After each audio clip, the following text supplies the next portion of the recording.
Wali Allah, Wali Jinullah adalah nama asli dari Mbah Sakti Barang. Sedangkan waktu kecil bernama Artakara, putra seorang tokoh di kampung Cimuncang yang bernama Braja Sakti. Braja Sakti adalah keturunan Raja Galuh dari Ciamis. Raja Galuh mempunyai 3 putra, yaitu Ciung Wanara, Arya Bangga, dan Braja Sakti. Karena Braja Sakti lahir dari seorang selir, sehingga beliau tidak berhak untuk menjadi raja.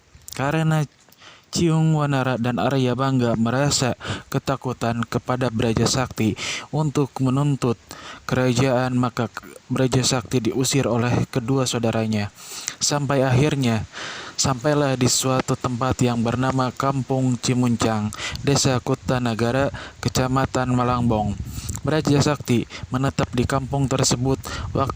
Waktu terus berlalu, Braja Sakti akhirnya menikah dengan mempunyai anak bernama Artakara. Dari kecil Artakara sudah memiliki sifat yang baik sehingga ia suka menolong sesamanya dan ia juga mencari ilmu, terutama ilmu agama Islam. Beliau mencari ilmu agama Islam dimulai dari Cirebon, kemudian ke Demak sampai Tuban. Di Cirebon beliau berguru ke Sunan Gunung Jati. Pulang dari Tuban, Artakara mengislamkan orang tuanya, Braja Sakti, yang masih beragama Hindu. Setelah itu beliau menyebarkan agama Islam beberapa tempat dengan cara menyamar sebagai tukang kebun. Di suatu tempat ada seorang saudagar yang banyak tanahnya. Kemudian Artakara melamar menjadi pekerja, kemudian diterima oleh saudagar itu. Karena pekerja kebun itu banyak, maka pekerja masing-masing punya tugas khusus. Ada pekerja kebun, ada yang khusus sebagai pengantar makanan sekaligus sebagai tukang masak di dapur.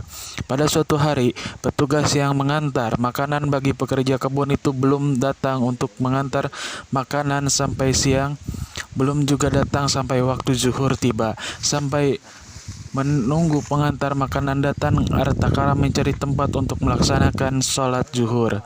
Sebab tempat dikelilingi bukit dan bertebingan, tidak ada tempat untuk melaksanakan salat. Lalu Artakara melihat pohon pisang yang sudah tua. Lalu Artakara melakukan salat zuhur di atas daun pisang itu. Tapi aneh, daun pisang itu tidak patah dan rusak. Ketika Artakara sedang melakukan salat dan datanglah si pengantar makan melihat kejadian itu. Si pengantar makanan merasa kaget dan kagum karena pohon pisang itu tidak roboh. Kemudian si pengantar menceritakan kejadian yang telah dialaminya kepada saudagar kaya. Mendengar berita tersebut, kemudian saudagar memberhentikan Artakara sebagai pekerja di lapang, kemudian diperintahkan untuk bekerja di rumahnya. Setelah Artakara bekerja di rumahnya, ternyata saudagar kaya itu mempunyai seorang putri yang cantik dan bernama Nyimas Gelis. Kemudian beliau menikahkan putrinya dengan Artakara. Pernikahan tersebut berlangsung di Kampung Sanding, Kecamatan Malangbong, di mana saudagar itu tinggal. Setelah menikah, Artakara dan Nyimas Gelis hidup bahagia sampai suatu ketika di Cirebon yang dulu tempat menimba ilmunya akan mendirikan masjid. Semua alumni pesantren itu diundang. Karena Artakara kesiangan datang ke pesantren itu, maka bahan bangunan sudah berdiri dan hanya tinggal tiang-tiangnya. Sebagai penyangga, beliau